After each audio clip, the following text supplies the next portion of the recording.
भगवान कृष्ण के चमत्कार की नई और भावुक कहानी।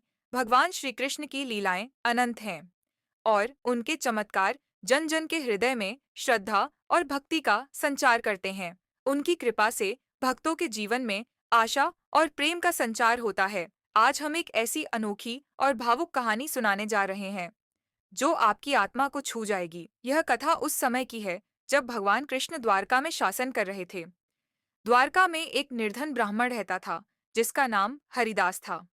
हरिदास भगवान कृष्ण का अनन्य भक्त था। उसकी पत्नी राधिका और पुत्र गोपाल के साथ वह एक छोटी सी कुटिया में रहता था। हरिदास दिन रात भगवान कृष्ण की भक्ति में लीन रहता और बांसुरी की मधुर धुन बजाता।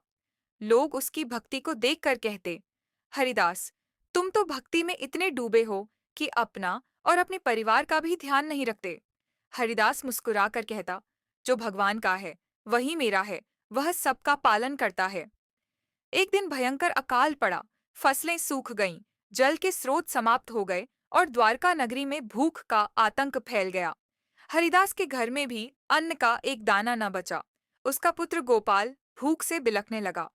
राधिका ने करुणा भरी आंखों से कहा, प्रभु की भक्ति तो कर ली, पर क्या उनका आसरा भी मिलेगा? हरिदास का हृदय विचलित हो गया। उसने अपनी बांसुरी उठाई और भगवान कृष्ण का नाम लेकर रोने लगा। हे नटखट कन्हैया, क्या मेरे पुत्र को यूं ही भूखा देखोगे? क्या मेरी भक्ति तुम्हें नहीं दिखती? हरिदास की पुकार द्वारका के राजमहल तक पहुंची।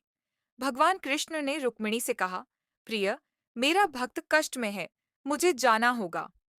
रुक्मिणी बोली, प्रभु, आप स्वयं क्यों? कोई सेवक भेज देते।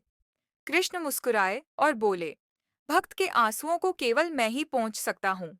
कृष्ण ने साधारण ग्वाले का रूप धारण किया और एक टोकरा अन्न और फल लेकर हरिदास के कुटिया पहुंचे। गोपाल ने दरवाजा खोला और बालक को देखकर बोला, माँ देखो, कोई भाई अन्न लेकर आया है। हरिदास ने बालक को देखा और उसके मुखमंडल में अपूर्व तेज देखा। उसकी आंखों में आनंद के आंसू आ गए। उसने बालक से पूछा, बेटा, तुम कौन हो? बालक ने कहा, मुझे कान्हा ने भेजा है। वह कह रहे थे कि तुम भूखे हो, इसलिए यह अन्न लेकर आया हूं। हरिदास को भगवान का आशीर्वाद समझ में आ गया। उसकी आंखों से आंसू झरने लगे। बालक ने मुस्कुराकर कहा, कृष्ण, तुम्हारी भक्ति से बहुत प्रसन्न है। उन्होंने कहा है कि जब तक तुम्हारे घर में भक्ति का दीप जलता रहेगा, अन्न की कमी नहीं होगी। हरिदास ने बालक के चरणों में प्रणाम किया। जैसे ही उसने सिर उठाया, बालक अदृश्य हो गया। कुटिया में दिव्य प्रकाश फैल गया। राधिका ने कहा, प्रभु स्वयं हमारे द्वार पर आए थे। अचानक से कुटिया के बाहर लोग इकट्ठा हो गए। सभी ने देखा कि हरिदास के घर से अद्भुत प्रकाश निकल रहा है। लोग पूछने लगे, यह चमत्कार कैसे हुआ? हरिदास ने सबको बताया कि भगवान कृष्ण ने उनकी पुकार सुनी और स्वयं आकर अन्न प्रदान किया। सभी ने मिलकर भजन गाया और भगवान कृष्ण का धन्यवाद किया।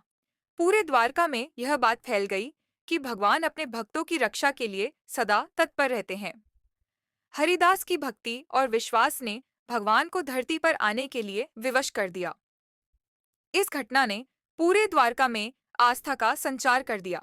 लोगों ने सीखा कि सच्चे मन से की गई प्रार्थना कभी व्यर्थ नहीं जाती।